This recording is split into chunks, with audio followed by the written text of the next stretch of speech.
If you guys could like this video, I'd appreciate it, or you can subscribe. Unfortunately, that's like the only way that YouTube rewards you, or basically will give you any amount of exposure on their platform, is if people like the video and subscribe.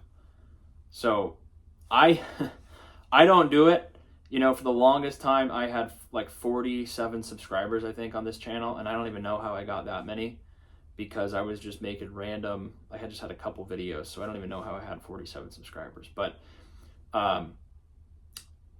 the only way that you get more exposure, or that they'll show it to more people, is if they see that people are liking it and watching it and engaging with it through comments, and ultimately subscribing to the channel. So it is cool to see that, because that means you're resonating with some folks out there, and there's people that are watching this stuff more than they want a reason to come back, right? You might watch a video and you might like it, but it's pretty rare that someone's going to subscribe, mostly because they just don't want to get flooded with your content all the time. But if they like it and they don't want to forget you, and they want to be able to bookmark you and come back or whatever, then they'll subscribe. So I think if you ask for it, you'll get more of it. I'm not someone that's usually going to ask for it, because I don't want to annoy anyone, but it is the only way that YouTube's going to show your stuff to more people, and ultimately that's the only way you're going to grow, right? So you do have to ask for it. So if you guys could subscribe, that'd be cool. Comment if you don't want to subscribe. Maybe leave a comment, or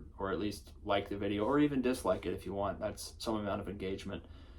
What I wanted to talk about today was the fact that people spend, on average, Americans do like 5 hours a day on their phone, and we're all guilty of this. I probably spent more than 5 hours a day on my phone before, and but on average, like every day, people are spending 5 hours on their phone. It's really gone up in the last 5 or so years, right? It's become such a extension of your body, right? Everything you could possibly want to do is on your phone. You don't really need a computer anymore.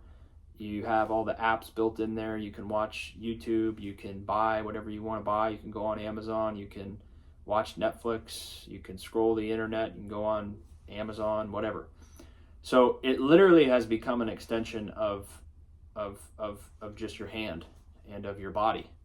And people are spending, on average, like 5 hours a day on their phone. So if they're spending 5 hours a day on their phone, what aren't they doing? Well, geez, here in the United States, people are pretty out of shape.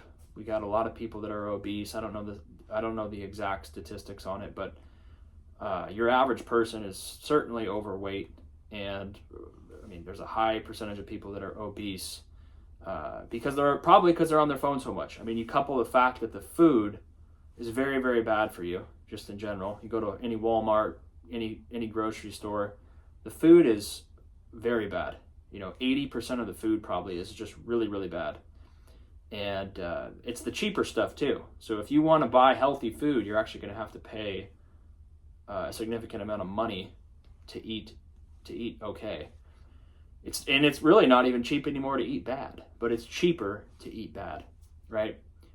So all the food's really bad, and then people don't go outside as much anymore. So just going outside, even when you're a kid, you used to have to go outside and meet the neighborhood kids and ride your bike and go play sports on like a club team or whatever. And now that stuff it's largely been replaced with, if you're younger, it's video games. And then as you get older, it's just the apps and your smartphone. So people are spending 4 to 5 hours a day on average just on their phone. Whereas my parents and my grandparents, they didn't even have that option. So they're in a lot better shape statistically. A couple generations ago, they were more active, right? They were outside and doing stuff, and you didn't have the kind of the dungeon that you could just escape to, which is your cell phone, of going down rabbit holes and watching, 8 hours straight of YouTube and playing all these games on your phone, and maybe you're texting people or talking to people, but you're still just doing it on your phone. So you're not really doing an activity. A couple generations ago, you had to go bowling, or you had to go ride your bike, or you had to go play catch, or you had to, if you wanted to go see a movie, you had to actually go see a movie. You couldn't just do it from your house. You went to the movie theater and you met some people and you interacted with more people kind of in a public space. And that was how you made new connections. But a lot of those places are going away. There's not as much just like places where people can meet each other anymore. The malls are dying. The movie theaters are dying. The activities after school are kind of dying. It's being replaced by, like I said, video games.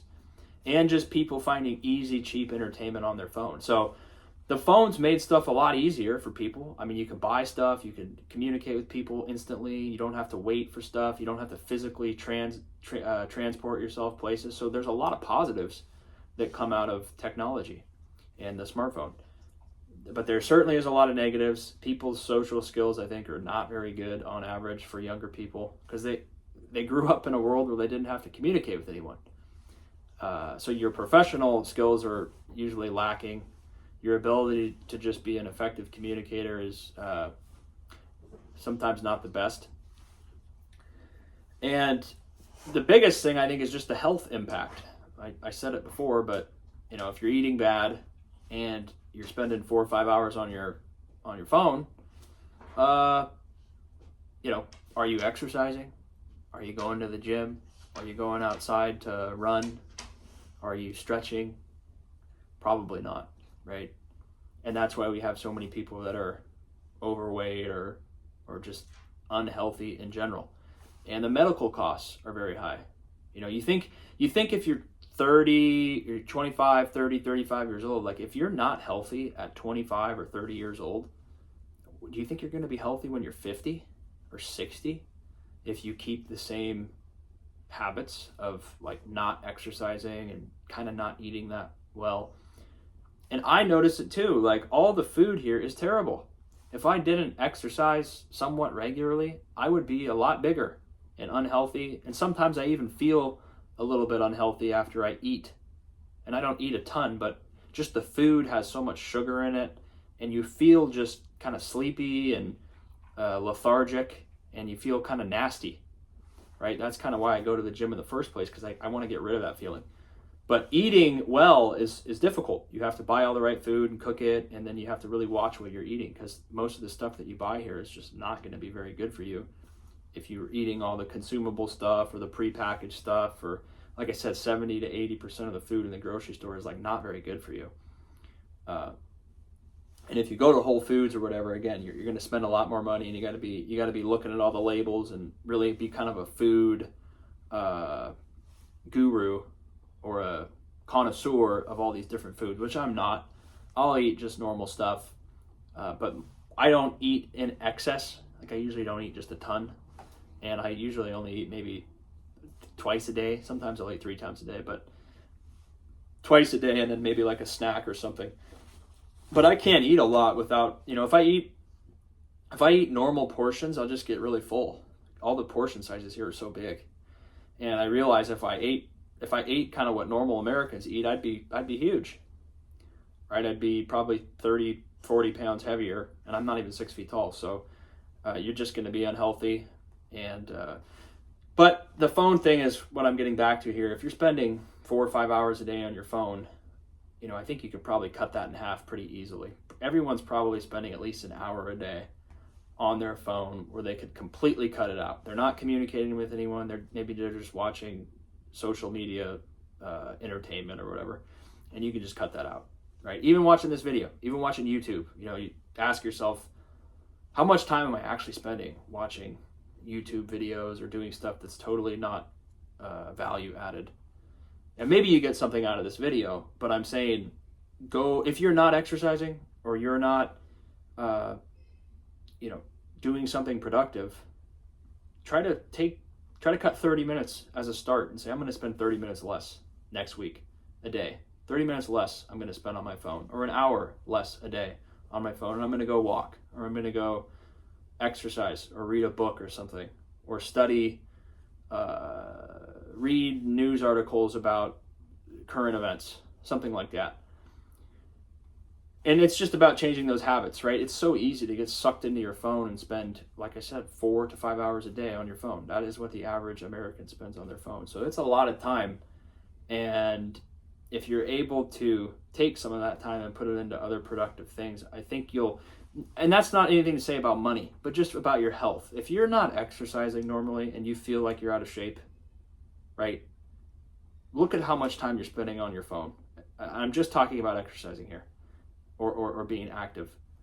If you have 4 hours of screen time a day, you can take 30 minutes of that and go exercise.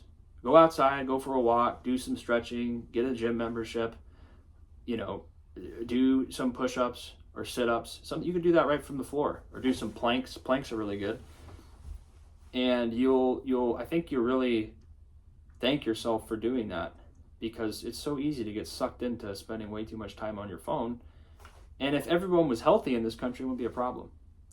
And I'm not even going to get into I already talked about it a little bit, but I'm not going to talk about the whole communication thing. No one really younger people don't know how to talk to each other anymore because they didn't learn how to do it. I don't blame them.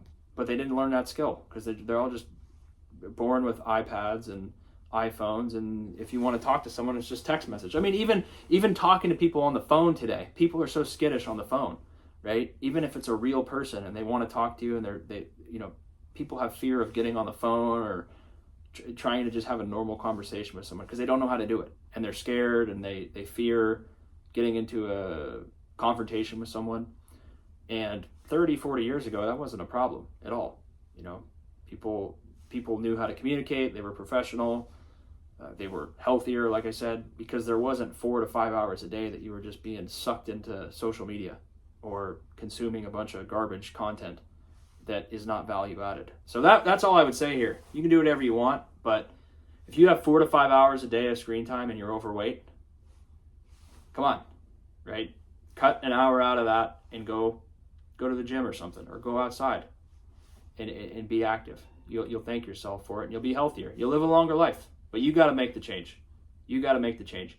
If you're busy and you're working and you got all these things going on, hey, and you're overweight, fine. But if you have time and you have 4 to 5 hours of screen time a day on your phone, cut out an hour. You still have 3 to 4 hours of screen time, and you can be healthier. So anyways, sorry for ranting, but you guys let me know what you think. You can subscribe. That's the only way people will ever see this video, or YouTube will put me in a different algorithm, because if you don't like it and you don't subscribe, it basically just goes into the what's the right word for it? I don't know. A black hole where no one will ever see it. So thank you if you comment or subscribe or whatever. We'll see you on the next one. Take care.